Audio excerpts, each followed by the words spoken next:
जम्मू कश्मीर की शांति आतंकियों और आतंक परस्त पाकिस्तान में बैठे आकाओं को काफी खल रही है और इसीलिए वो जल्द से जल्द घाटी को दहलाने की कोशिशों में जुट गए हैं। उनकी इन्हीं कोशिशों में हाल ही में जम्मू एयरबेस पर हुआ ड्रोन अटैक भी शामिल है। जम्मू में वायुसेना के एयरबेस पर हाल ही में हुए ड्रोन अटैक के बाद सुरक्षा एजेंसियां चौकन्नी हो गई हैं। इस अटैक के बाद भी जम्मू के कुछ हिस्सों में ड्रोन देखा गया है, जिसके बाद अब डीआरडीओ ने अपनी सक्रियता दिखाते हुए एंटी ड्रोन सिस्टम से परिचित करवाया, जिसकी इस समय काफी चर्चा हो रही है। तो चलिए जानते हैं कि आखिर इस एंटी ड्रोन सिस्टम की खासियत क्या है। दरअसल इस एंटी ड्रोन सिस्टम के बारे में डीआरडीओ के महानिदेशक जी मंजुला ने बताया। उन्होंने बताया कि इस एंटी ड्रोन सिस्टम पर पिछले 3 सालों से काम चल रहा है। उनके मुताबिक ये सिस्टम 3 किलोमीटर के दायरे में आने वाले छोटे ड्रोन का पता लगाकर उसे जाम कर देता है। इसके साथ ही ये सिस्टम 1 से 2.5 किलोमीटर के दायरे में आए ड्रोन को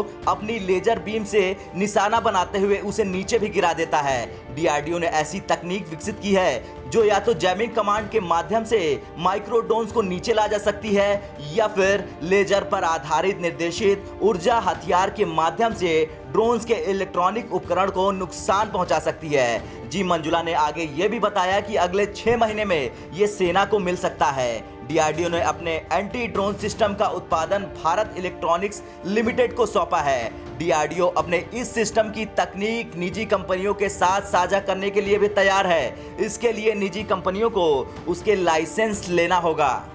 वहीं दूसरी तरफ ड्रोन अटैक को लेकर आर्मी चीफ एमएम नरवणे ने कहा कि ड्रोन का उपयोग तेजी से हो रहा है। सेना की ओर से ड्रोन की रक्षात्मक और आक्रामक इस्तेमाल पर जोर दिया जा रहा है, साथ ही इसे काउंटर करने के लिए काम भी चल रहा है। एमएम नरवणे ने आगे ये भी कहा कि एलओसी पर हमारी ओर से बातचीत जारी है। हाल ही में जम्मू कश्मीर में घुसपैठ कम हुई और आतंकी गतिविधियों में भी कमी आई।